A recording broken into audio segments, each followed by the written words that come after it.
Good morning student, class 10th। विषय हिंदी साहित्य, भाग गद्य भाग। जैसा कि आपको बताया था, क्षितिज के अंतर्गत जो आपके कोर्स में चलती है क्षितिज बुक 10th क्लास में, उसमें दो पार्ट हैं, एक गद्य भाग है और एक पद्य भाग है। तो पद्य भाग को हम लगभग कंप्लीट कर चुके हैं। अब हमारा गद्य भाग स्टार्ट है। जैसा कि मैंने बताया था, पद्य भाग में पद, सवैया, कविताएं ये चीजें आती हैं जिनको गाया जा सकता है, और गद्य भाग में कहानी, उपन्यास, निबंध वगैरह आती हैं जिनको गाया नहीं जा सकता। तो हमारा पद्य भाग कंप्लीट हो चुका है। उसके अंतर्गत हमने 4 चैप्टर थे, वो आपको क्रमशः पढ़ा दिए गए, जिसमें पहला चैप्टर था आपका पद, सूरदास जी के पद, सूरदास जी के द्वारा रचित उद्धव और गोपियों के बीच का संवाद। सेकंड था आपका राम लक्ष्मण परशुराम संवाद, ये आपका चैप्टर तुलसीदास जी के द्वारा रचित था। और तीसरा चैप्टर था आपका जो आपने पढ़ा था कन्यादान वगैरह, ऋतुराज के द्वारा रचित। अर्थात जो पद्य भाग के जितने भी चैप्टर थे हमने उनको करा दिया, कंप्लीट कर दिया। अब हमारा गद्य भाग आज से स्टार्ट है, और गद्य भाग का पहला चैप्टर है नेताजी का चश्मा। इसके रचयिता जो है स्वयं प्रकाश जी हैं, आप देख रहे हैं। तो स्वयं प्रकाश जी के बारे में हम संक्षिप्त परिचय देख लेते हैं। इनके जीवन परिचय की बात करें, स्वयं प्रकाश जी के जीवन परिचय की, ये प्रसिद्ध गद्यकार रहे हैं, कहानीकार, उपन्यासकार भी। इनके जन्म वर्ष की बात करें तो 1947 अर्थात 1947 ईस्वी में हुआ था। जन्म स्थान की बात करें इनके, मध्य प्रदेश के इंदौर शहर में इनका जन्म हुआ था। शिक्षा की बात करें तो राजस्थान में इन्होंने शिक्षा प्राप्त की, मैकेनिकल इंजीनियर, प्राइमरी शिक्षा के बाद में मैकेनिकल इंजीनियर की शिक्षा प्राप्त की। इन्होंने रिटायर होने के बाद में भोपाल रहने लगे। रिटायर होने के बाद में इन्होंने वसुधा नामक एक पत्रिका का निर्माण किया, और उसके साथ और भी पत्रिकाओं का निर्माण किया, लिखा। प्रमुख रचनाएं सूरज कब निकलेगा, आएंगे अच्छे दिन भी, आदि इनकी प्रमुख रचनाएं, और भी इनके अलावा रचनाएं। प्रमुख उपन्यास की बात करें तो बीच में विनय वगैरह इनका प्रमुख उपन्यास। अर्थात स्वयं प्रकाश जी ने ऐसा कोई विषय नहीं है पद्य को छोड़कर जिसको इन्होंने लिखा ना हो, स्पर्श न किया हो। चाहे वो कहानी की बात हो, चाहे वो उपन्यास की बात हो, चाहे वो पत्रिका की बात हो, इन्होंने हर विषय को स्पर्श किया, हर विषय के बारे में कुछ न कुछ कहा। एक बहुत ही अच्छे विद्वान है, आज भी यह है इस दुनिया में, और आज भी ये रिटायर होने के बाद में भोपाल में रह रहे हैं, और ये पत्रिकाएं वगैरह हैं, और भी तरह तरह के उपन्यास और कहानी लिख रहे हैं। बिल्कुल मुंशी प्रेमचंद की छाप इनके ऊपर है। अपने आप में अद्वितीय कला के धनी रहे हैं। इन्होंने समाज के हर वर्ग की बात की है, सामंजस्य स्थापित करने की बात की है। अक्सर इनके कहानियों में, उपन्यासों में हमें देखने को मिलता है, तो इन्होंने अक्सर देशभक्ति से संबंधित बातें कही हैं, देश के प्रति प्रेम की बात कही है। कौन से लोग हैं जो देश के प्रति प्रेम करते हैं, कौन से लोग हैं जो देश के प्रति प्रेम नहीं करते। इसका जीता जाता स्वयं उदाहरण एक नेताजी का चश्मा है। जैसा कि आप देख रहे हैं, इसके बारे में मैं आपके सामने वर्णन कर रहा हूं। डियर स्टूडेंट, नेताजी जी का चश्मा से आप महसूस कर रहे होंगे कि कौन से नेताजी की बात की जा रही है, जिन्होंने हमारे देश को स्वतंत्र कराया था। स्वतंत्रता कराने में जो सबसे ज्यादा जिनकी भूमिका थी, जिन्होंने अपने खून की एक एक बूंद इस देश के लिए न्यौछावर कर दी, जो सुभाष चंद्र बोस के नाम से जाने जाते हैं, नेताजी सुभाष चंद्र बोस के नाम से जाने जाते हैं। सबसे बड़ी भूमिका थी, हर प्रकार से इन्होंने अपने जीवन को इस देश के लिए समर्पित कर दिया, और इनका नारा था कि तुम मुझे खून दो, मैं तुम्हें आजादी दूंगा। इस प्रकार के इनके कई नारे थे। प्यारे छात्रों, इस चैप्टर के अंतर्गत नेताजी का चश्मा स्वयं प्रकाश जी के द्वारा रचित है। यह जो शीर्षक है वो नेताजी का चश्मा जो होता है, जिसको हम गूगल बोलते हैं, आंखों पर लगाते हैं, उसके इर्द गिर्द घूमता है। और यह चश्मा उस तरफ इंगित करता है कि आज भी हमारे देश में ऐसे काफी लोग हैं जो देश को प्यार करते हैं। उनके कारनामों को देखकर, उनके द्वारा किए गए क्रियाकलापों को देखकर आज भी हमें महसूस होता है कि ऐसे लोग भी हैं हमारे देश में जो आज भी इस देश को प्यार करते हैं। और ऐसे लोगों के तरफ भी इंगित किया है जो हमारे देश को प्यार नहीं करते हैं। दुनिया में दो तरह के लोग होते हैं, आप जानते हैं। एक ऐसे लोग होते हैं जो देशभक्ति की महिमा का गुणगान करते हैं, और एक ऐसे लोग होते हैं जो देश के लिए, देश के खिलाफ बोलते हैं और उनका मजाक और हंसी उड़ाते हैं, उपहास करते हैं। दो प्रकार के दुनिया में लोग होते हैं। तो यहाँ नेताजी का जो चश्मा है, यह चैप्टर स्वयं प्रकाश जी द्वारा रचित है। नेताजी का मतलब यहाँ सुभाष चंद्र बोस है, जो स्वतंत्रता क्रांतिकारी रहे हैं। इस देश को स्वतंत्र कराने में जो सबसे ज्यादा जिनकी भूमिका रही है, उनके साथ में चंद्रशेखर आजाद, सुभाष चंद्र बोस, आजाद भगत सिंह, महात्मा गांधी, ऐसे कई लोग हैं। उनमें सबसे ज्यादा जो भूमिका है हमारे सुभाष चंद्र बोस की सबसे ज्यादा। इस चैप्टर के अंतर्गत उन करोड़ों देशवासियों की तरफ इंगित किया है जो आज भी हमारे इस देश को प्यार करते हैं। उन बच्चों की भावनाओं को बताया गया है इसमें, उस वृद्ध लोगों की भावनाओं को बताया है जिन्होंने नेताजी का जो मूर्ति थी, उस मूर्ति पर भूलवश चश्मा नहीं लग पाया था, क्योंकि मूर्ति संगमरमर की थी, तो संगमरमर का चश्मा उस तरीके का नहीं बन पाया। तो उन्होंने जो चश्मा था वह एक फ्रेम का चश्मा, वो भी एक लोहे के फ्रेम का चश्मा बना के उनकी आंखों पर लगा दिया था। और जब वो, जिनका नाम था कैप्टन, वो मर चुके थे, मरने के बाद में किसी बच्चे ने सरकंडे का चश्मा बना के उनकी आंखों पर लगा दिया था। आप देखिए हमारे देश के प्रति आज भी बच्चों और वृद्धों में कितनी सुंदर अच्छी भावना है। खैर, और इस चैप्टर को पढ़ते हैं, गहराई से इसको पढ़िएगा। इस चैप्टर के अंतर्गत आपके 4 पात्र हैं। 4 पात्र कौन कौन से हैं? एक हालदार साहब है, एक मूर्ति को बनाने वाले, जो आपके मूर्ति को बनाने वाले हैं, अध्यापक हैं स्कूल के,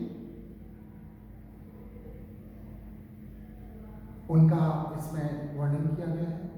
एक पानवाला है और एक कैप्टन है। इसमें 4 पात्र हैं, 4 पात्रों का इसमें वर्णन किया गया है। वो 4 पात्रों का वर्णन है। उन 4 पात्रों में ये कहानी पूरी जो है घूमती रहती है, और चश्मा जो है उसके इर्द गिर्द घूमती रहती है। एक दिन की बात थी, एक कस्बा था। कस्बा का मतलब होता है गांव से बड़ा, शहर से छोटा। उस कस्बे में एक लड़कियों का विद्यालय था, एक लड़कों का विद्यालय था, और एक सीमेंट की फैक्ट्री थी। वहां 2 सिनेमा हॉल थी, एक नगर पालिका थी। ये उस कस्बे के अंतर्गत था। एक लड़कियों का विद्यालय, एक लड़कों का विद्यालय, 2 सिनेमा घर, और एक आपका सीमेंट का कारखाना, और एक कार्यपालिका। आप जानते हैं कार्यपालिका का कार्य क्या होता है? आए दिन सड़कों को चमकाना, सड़कों को बनवाना, टूटी फूटी चीजों को मरम्मत कराना, बाथरूम बनवा देना, लैट्रिन वगैरह बनवा देना, कवि सम्मेलन करवा देना, ये सारे काम हुआ करते थे।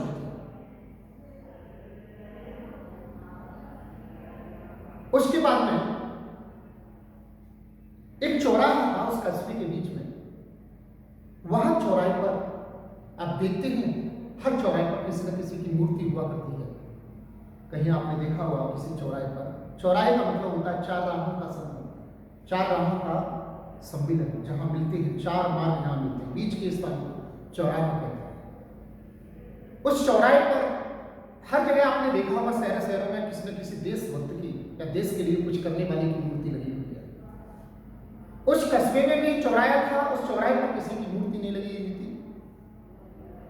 विचार बनाया हुआ पूर्व जल्दी जल्दी में वहां की कार्यपालिका के लोगों ने कि काश यहाँ सुभाष चंद्र बोस की एक मूर्ति बनवा दी जाए। काफी मशक्कत करने के बाद में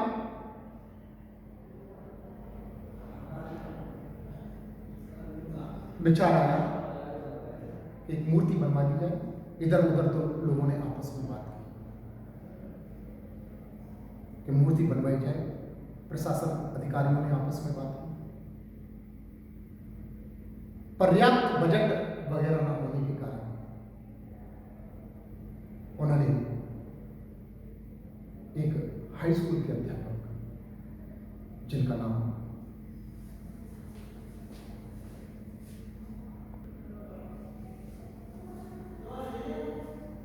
मूर्ति लाल था, उनसे कहा गया, वो ड्राइंग के टीचर हैं स्कूल विद्यालय में, उनसे कहा गया कि यहाँ आप ही एक मूर्ति का निर्माण कर दीजिए। उन्होंने एक संगमरमर की मूर्ति बनवाई। उस चौराहे पर बीच में बहुत सुंदर मूर्ति, बाकायदा टोपी लगी हुई, बढ़िया सुंदर वस्त्रों से युक्त संगमरमर की बहुत सुंदर उन्होंने मूर्ति का निर्माण। मूर्ति का निर्माण कराया। उस मूर्ति पर चश्मा नहीं लग पाया, क्योंकि शायद हो सकता है टूट गया हो बनाते बनाते, या वो बारीकी से चश्मा बन नहीं पा रहा हो, क्योंकि संगमरमर से चश्मा बनना मुश्किल होता है। काफी मशक्कत की चश्मा नहीं बन पाया, टूट गया हुआ, या पारदर्शी नहीं बन पा रहा हुआ, या सेम टू सेम नहीं बन पा रहा हो, उसके कई कारण हो सकते हैं। खैर, बात यहां तक रही। इसके बाद में बात दूसरी छिड़ती है, दूसरा प्रश्न छिड़ता है। जो हालदार साहब थे, वहां के प्रशासनिक अधिकारी थे, वो डेली उस चौराहे से होकर गुजरती थी।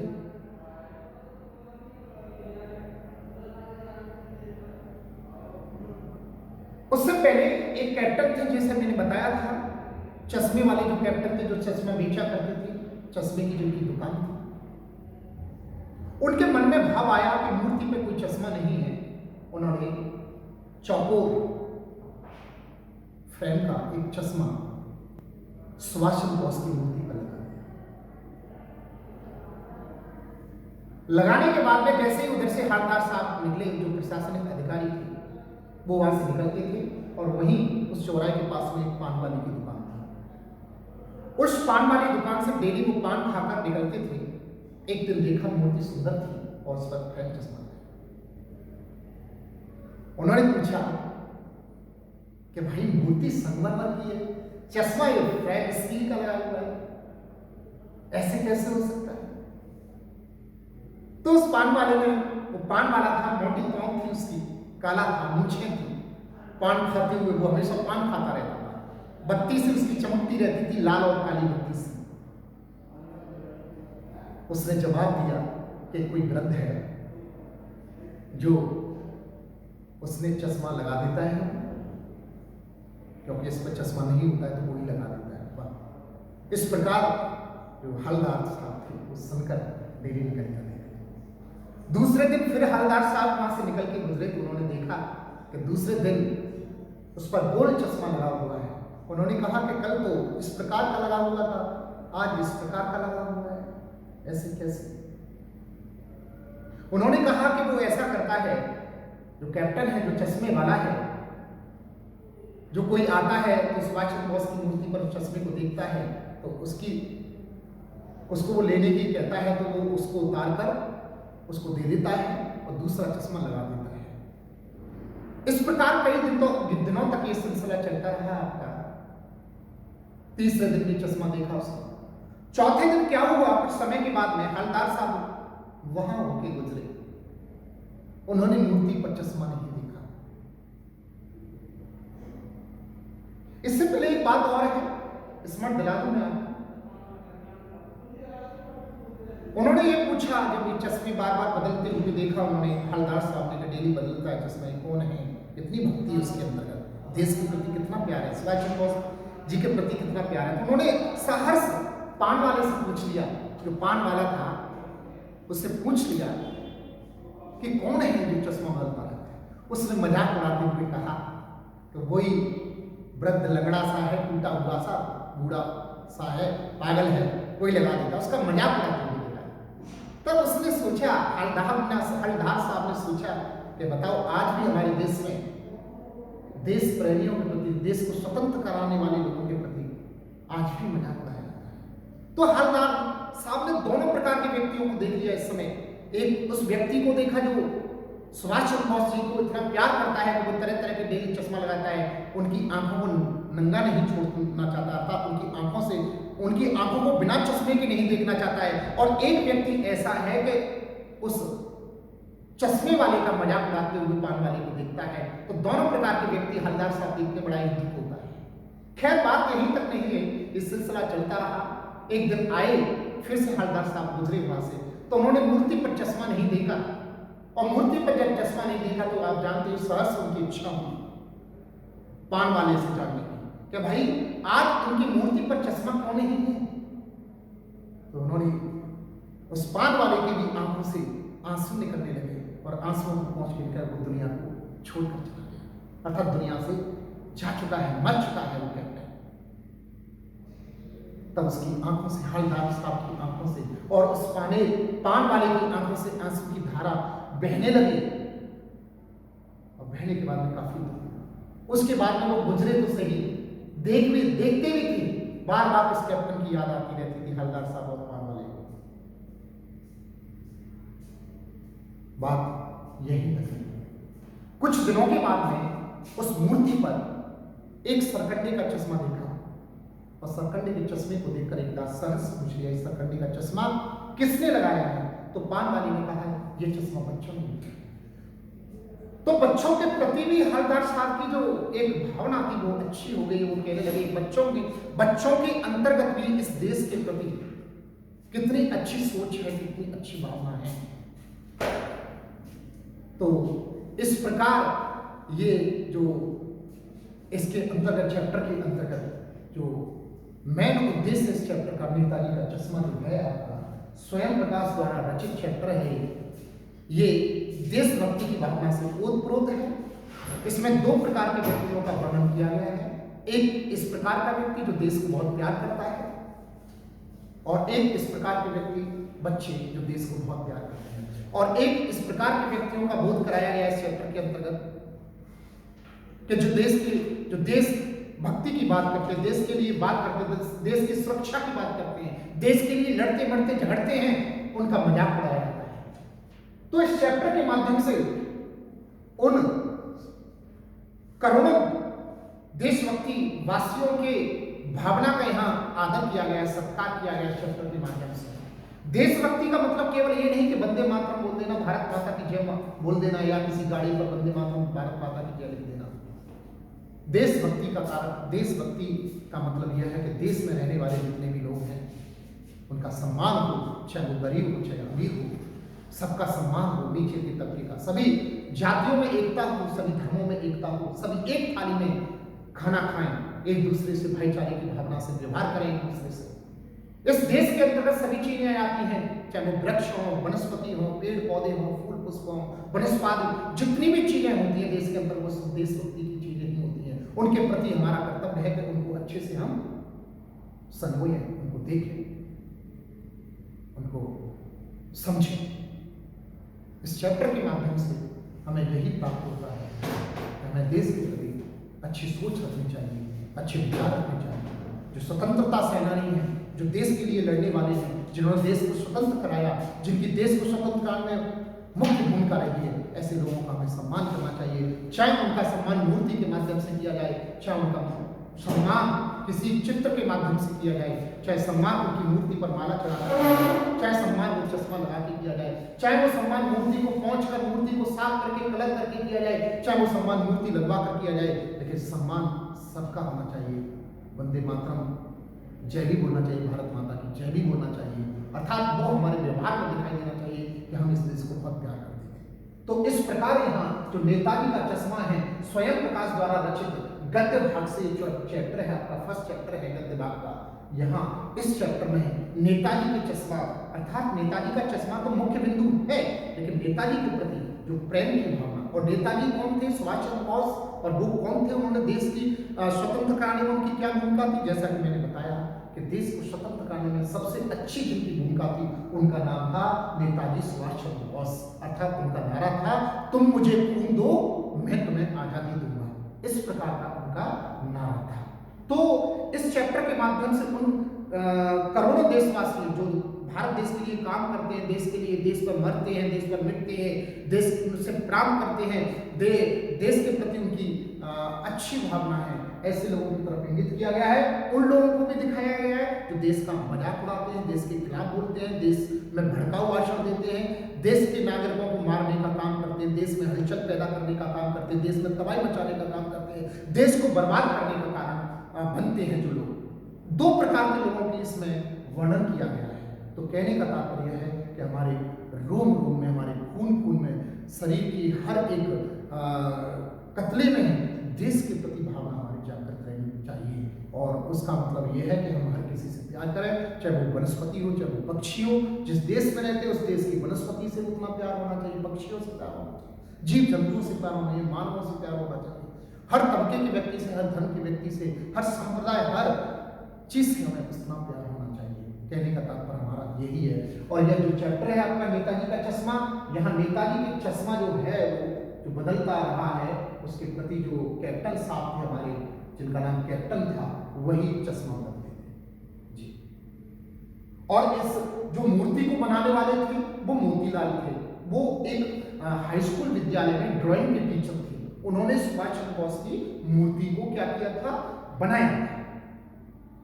उनको आदेश दिया गया था, बट उनकी मूर्ति पर चश्मा नहीं था।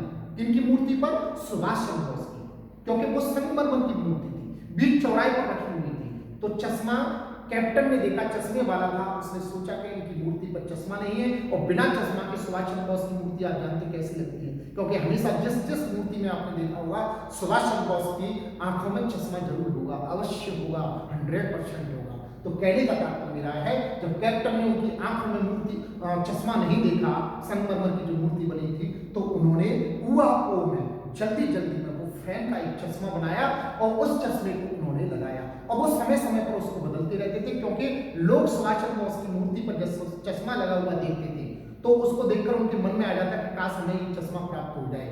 तो उनको चश्मा वो दे देता था, दूसरा लगा के दे देता, कभी लाल, कभी गोल, कभी मोटे फ्रेम का, कभी किसी फ्रेम का, कभी चौको। इस प्रकार के डेली वो चश्मा बदलता रहता था, जिसका नाम कैप्टन था, चश्मे वाला था। वो वृद्ध था, वो पैर से अपाहिज था, लंगड़ा था, और वो थोड़ा सा हड्डी वड्डी उसकी निकल रही थी, बहुत कमजोर था। और एक हवलदार साहब थे जो प्रशासनिक अधिकारी थे, उनको प्रशासन की तरफ से एक जीप और ड्राइवर मिला था।